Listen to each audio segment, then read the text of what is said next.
Yes, I'm here to updating you about my stock account. As for today, SQQQ rose for 2.28% during the day, and United Natural Gas closed slightly down of 4.39% to $7.19 per share.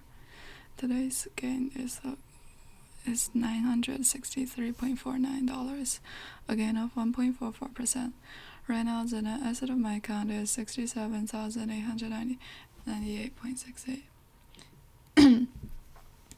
The market generally closed lower as people have lower expectations for the banking industry.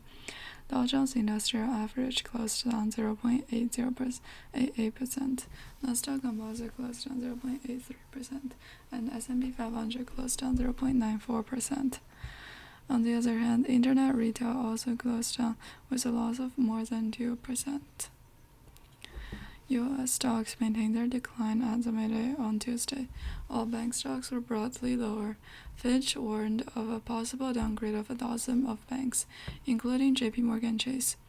Sentiment was dampened by concern about the outlook for global growth. U.S. retail sales rose 0.7% in July, that beat expectations, the biggest increase since January 2023.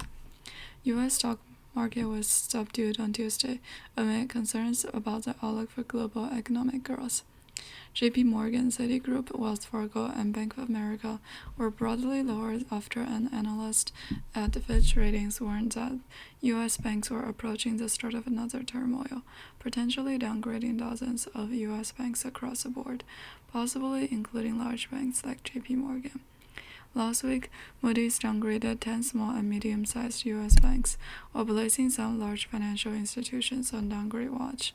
Chris Wolf, a banking analyst at Fitch who worked at the New York Fed, pointed out that the Fitch downgraded the operating environment rating of the U.S. banking sector to AA- from AA in June, but did not attract market attention. But Wolf said in an interview that if Fitch downgrades the rating of the U.S. banking industry to A+ in the future, it'll force Fitch to reevaluate the ratings of more than 70 U.S. stocks it covers.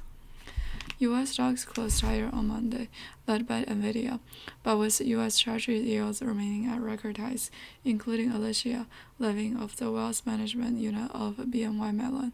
Many analysts believe that there will be more consolidation in the U.S. stocks. Alicia said, "It's healthy, it's not a good sign that the market is crumbling.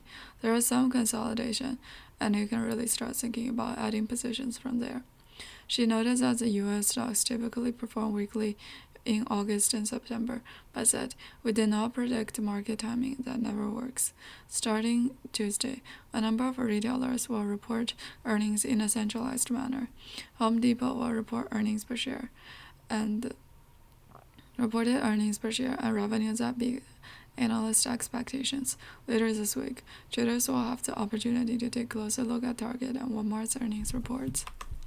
On the economic data front, the U.S. Department of Commerce reported that the U.S. retail sales rose 0.7% month-on-month in July, the largest increase since January 2023, marking the fourth consecutive month of growth. The market had expected this figure to increase by 0.4%. The report showed that consumer spending remained good in July due to slowing inflation, with retail sales performing stronger than expected this month. Another data shows that the U.S. imported goods prices rose slightly more than expected in July, driven by higher fuel prices. Data released by the Labor Department on Tuesday showed that imported prices rose 0.4%, higher than expectations of 0.2% and negative 0.1% in the previous month. U.S. import prices rose after months of decline. This was mainly due to higher fuel import prices, which rose by 0.6% in July after a slight increase in June, with the refined oil prices rising significantly by 3.5%. In addition, import prices for capital goods, food, feed, beverages, and automobile have all risen. U.S. retail sales rose more than expected in July, suggesting that the U.S. economy continued to expand early in the third quarter and avoid a recession, analysts said.